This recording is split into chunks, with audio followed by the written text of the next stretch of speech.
Hey guys, so, gosh, I have so much on my mind today, and I'm in bed because it's cold, I'm tired, and once I'm done doing this video, I'm gonna pop my contacts out and go to bed. So, but, you know, I've read the title of today's video, and this one has so much to unpack.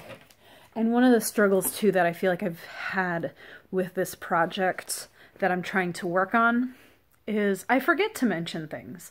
While I'm speaking, I'm not always processing. Like, I'm definitely a kind of person I've learned a lot just by being quiet and listening, so it's difficult for me to actively think while speaking in a clear and coherent sort of way.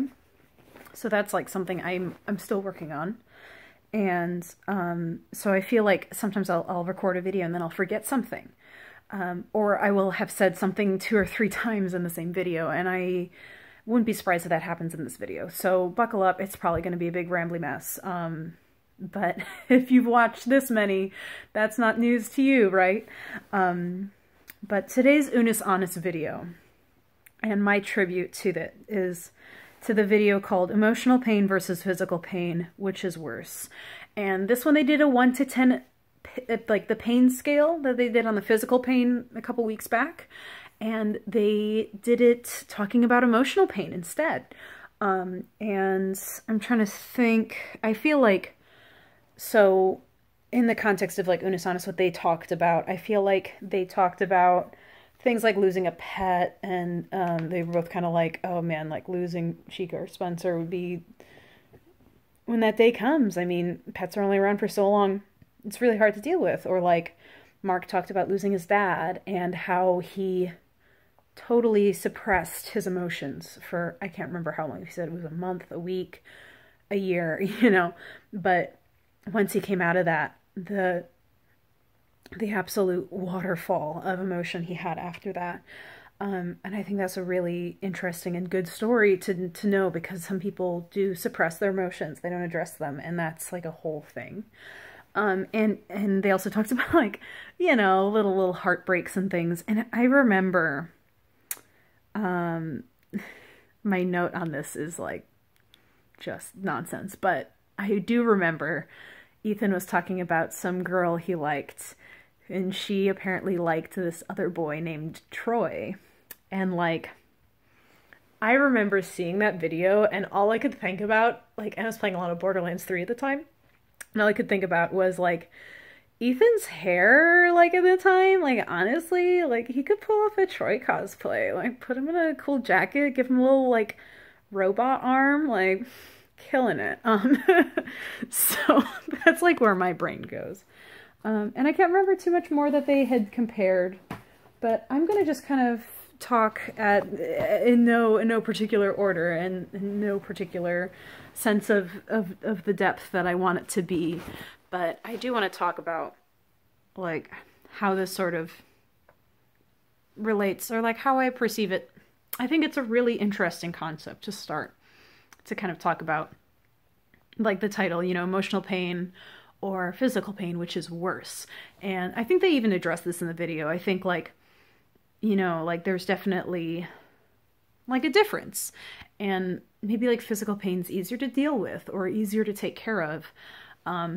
And I honestly, I wish I remembered what exactly they had to say on it, because I could be very much repeating this or even saying something less insightful, which is like one of my worst fears, but I won't become more thoughtful or analytical if I don't try. So where was I? So yeah, okay, one thing also I wanted to mention, I forgot to talk about on the physical pain video that I did to tribute to them. I forgot to mention when I got my wisdom teeth pulled out, I think. And that might have been some of the worst physical pain, because that was the only time I ever had like any sort of surgery. Knock on wood again, right? But like, I remember like coming out of that and being like, I'll be fine. I'll take ibuprofen. Like, I have a high pain tolerance. I'll be fine. And like 2 hours later being like, all right, give me them good painkillers. But anyways, like with, I want to loop back around. I want to talk more on so emotional pain versus physical pain. Like, I think it's important to, God, I was like, my brain and my thoughts were flowing so well just earlier. I was thinking about this while I was showering. Isn't that funny how that is? You know, we have such clear thoughts in the shower. Yeah, I'm bad at like speaking my internal monologue, and that's something that I think is going to be something that I hope to work on this, because I have these ideas in my head and sometimes actualizing them is the biggest struggle. It's not that like I don't have creativity, it's just I don't know how to bring it to life. And like that for me is a crux of like emotional pain, if you will, like not being able to actualize things that are important to you. I think that that's like definitely a super valid thing that people deal with, especially me, creative types. I was just watching the video I recorded yesterday too, and I noticed like I had my hair was all looped and messed up, and I was like really self-conscious about that. And like being self-conscious is its own sort of emotional pain. It's something that I deal with. I'm not existing in the sort of body I would like to. I'd like to be slimmer, or honestly, I'd really just like to be like way more fit, like way more athletic build. Like if I'm muscly, like that'd be fab, you know? But like, that's so interesting, like how to put that on a chart. I don't know if I could put emotional pain on the chart. Like, I don't know if they talked about this too, is like when you have the emotional pain, like at the time, like it can be sometimes like the worst, most devastating thing. You don't know how you're going to get past it, or how you're going to cope. And then, you know, it kind of becomes a time heals all wounds situation for some things. Again, like not everything has a nice little resolution arc. And some things just hurt and you deal with them for the rest of your life. Like, I feel like, especially, you know, Mark or some of my friends I always think of who have lost, like, a parent or a loved one, significant other, a sibling, you know, they post every year about how it always hurt, or the complicated relationship they had with their parent, or whatever, and, like, I can't imagine, like, I remember, I took this really amazing theater class, Theater of the Oppressed, and we all talked about, this theater therapy technique called the Rainbow of Desire. And this was one thing I was thinking about earlier too, is like a lot of the times when we have a emotionally traumatic experience, or not even necessarily emotionally traumatic, but an emotionally complex or something that affects us deeply, it's not always just sad or pain. You know, there's a lot of complexity to it, and there's a lot of reactions we have, and the emotions we do have and the emotions we express don't always match the emotions we wish we were expressing, or what we want to be putting in the forefront, and all those sorts of things. And like, it's this really incredible idea.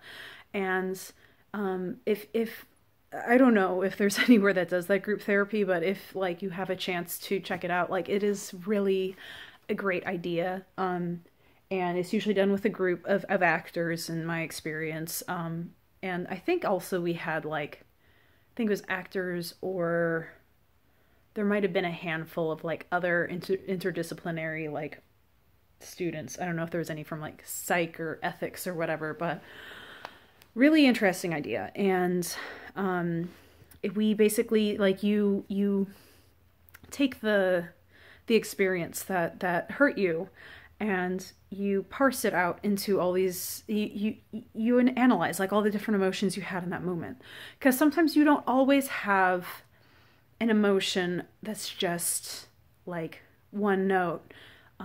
It can be so complex, and like that's always kind of what I think about whenever I have emotional pain.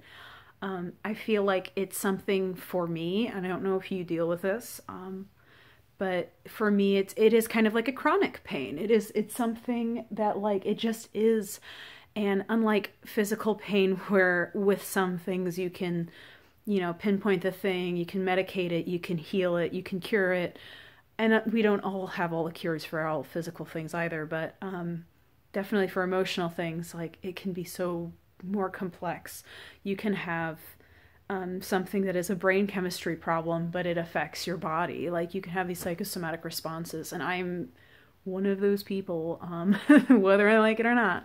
And I don't want to talk too much or get too personal with a bunch of strangers on the internet, but like, one thing that always strikes me is this idea, this rainbow of desire concept, designed by Augusto Boal. And you know, he kind of, because he started his work in, I think, I don't know, I want to say I mean, he's definitely from Brazil, so I feel like, see, I gotta do my studying, and I'd love to do an actual video on, like, Augusto Boal and his work, because I think he's a really interesting, historical figure. And anyways, so we did this thing. See, here I go, losing my train of thought, man. Oh, God. Why am I doing this? You know, like, let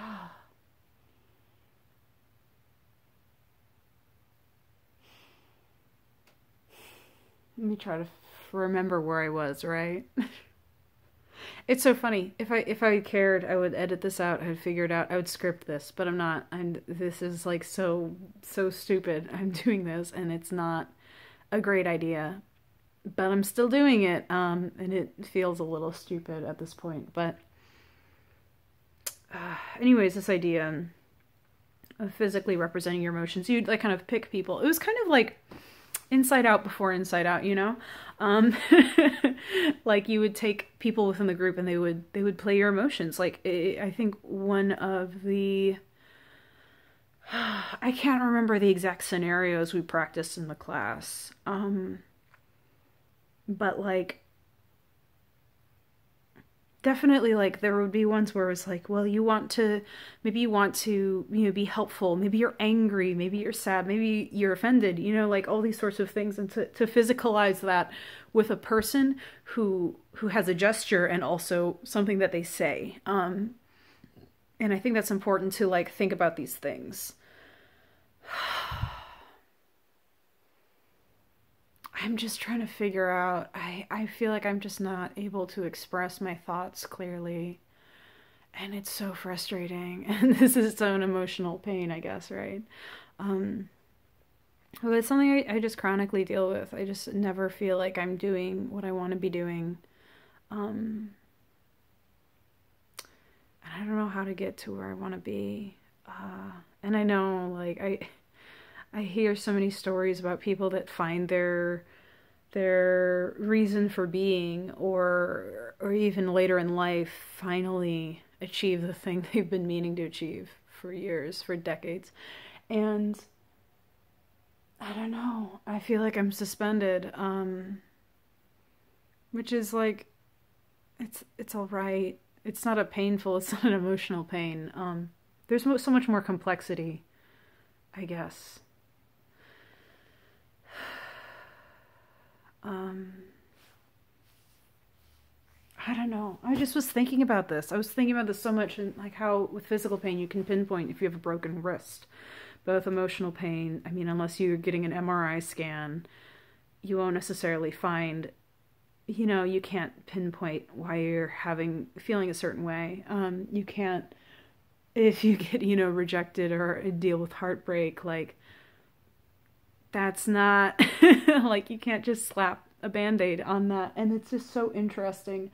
And I think there's a lot of interesting thoughts to do with this. And I am not at a place that I want to be. I'm not at a place that I feel qualified to talk about this at length. And I'm not at a place that, like, I apparently can think clearly, because, like, I can't.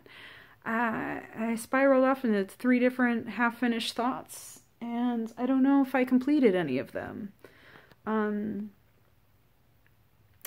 another thing, too, I heard Brian David Gilbert's leaving Polygon, so that's, like, a thing, whatever.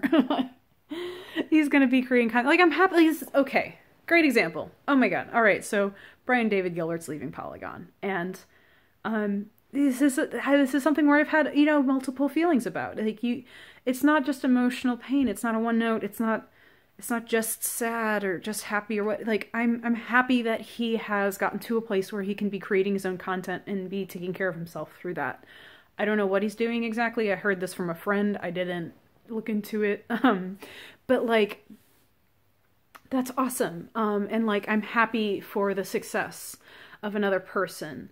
I am insanely, I don't know if you'd call it envious of him and his career, but like his ability to create videos, his ability to speak so clearly and hilariously and outrageously and like just do the thing and like write beautifully and speak and sing and jump and act. And he's such an incredible human. And like, I don't know if jealousy is the right word. Sometimes with these things, when I see these incredible people do these incredible things like him, I'm not any one thing. I'm so amazed and overtook. And sometimes I'm inspired and sometimes I'm intimidated. And sometimes I think, why even bother? Because they're doing it so well already.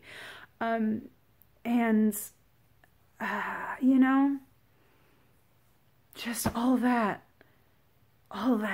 And there's so much complexity to things that can be emotionally sad or painful. And I think it's important to acknowledge like things like grief, that we will never see another Unraveled quite in the same way. Who knows, maybe he'll make content like that. I'm not sure yet. But like, that seems like his brand. I mean, he can fucking nail it every time. It's not to say there will never be an Unraveled again, because I'm certain, I would feel that there will be people that will create great things in the same vein. If I could, I have a couple ideas that I'd love to do in that same style, but I'm not where I want to be doing that sort of work. And I think the only reason I ever got so comfortable with Unus Annus is because they were just like, we're deleting this, and because they boldly failed so many things in their videos. They just did the thing, and they were funny and charming and goofy, even though they couldn't harness their dog's unlimited energy or whatever, like all of that. And it's another thing, like the grief of like losing Unus Annus. Like, I feel like there was like a collective like grief or weight, but to say it was painful, like, no, I was happy for every moment I spent. My first like heartbreak or whatever I had, yeah, I guess you could say it was painful. Like, yeah, sure, I cried like a big dumb idiot, but like also I had such a strange and vivid like reaction for every day. I had a different emotion associated with this news that this person was dating someone else. And I was happy for them, and I was happy for the other person they were dating, and I was like, this is incredible and this is cool, but like also just that the disturbedness. And I just, I know I'm being unclear, but I hope that only further illustrates how difficult it is to clearly say this is emotional or whatever pain or weight. Like, there's so much more to it. I feel like physical pain is usually just pain, unless you're a masochist like Mark, right? But like for me, I mean, I guess it's funny because whenever I've dealt with some of my worst injuries, my reaction has been to laugh. And there are such strange ways that we deal with things. And I think that some people deal with emotional or physical pain in similar ways, of self-medicating or of seeking professional help. Would recommend, especially if it's real bad. But like, people will go to alcohol, people will go to whatever, you know, it's like interesting how drugs can be used in very specific ways to address these problems appropriately and also to deal with things like emotional pain. And would you call it emotional pain or something else? Is it more of like a suffering? It's there's so much more complexity to it. But yeah, to deal with that, I mean, I have my fair share of stuff. And if you've gotten to this point in the video, congratulations, I guess. This is something that, this is another thing, I guess, I've been rolling around in my head. And I'm sorry this is going to be like a whole ass half hour, but thanks for watching. But like, I would like to do an actual video, like actually thinking about this and actually speaking on it clearly and maybe doing something scripted. And I've thought about this too. There's been a few videos where I've kind of glazed over or just kind of spoken on them quickly, but there are some really great concepts that were presented in this series. And I'm hoping after this year, I can discover which ideas were most important to me and which ones I want to revisit. But yeah, I feel like I've barely cracked the surface of this, and I haven't been thinking coherently. But if you have some time, do check out Augusto Boal. I was hoping, you know, if I'm in my actual videos that I want to be making someday, I hope to make a video to talk about that. He's an interesting character that created a whole thing, and like he did this whole like therapy modality, and I just, you know, I have so many thoughts on how our emotions affect us and the things we deal with. And like, yeah, I just don't think of things in the past as like emotional pain. Like, you know, sometimes there's like emotional pain or chronic pain sort of things, but that's from something that is wrong with my brain chemistry, I think, or something wrong with how I grew up. I don't know what that is, but those are more like, those more have to do with, like, I'm trying to think how exactly to say this. Yeah, that's something I can't describe. That's not a situational thing. So that's another thing too, is like, there are things that are situational and things that are like chronic or something that is medical or whatever. And like, usually I feel like, you know, some of the situational sort of ideas don't really like strike home to me. I wouldn't say they were painful. They were complex. They were what they were. I mean, you know, grieving, somebody like dying, like there's, you know, like for me, the clock ticks for us all, right? And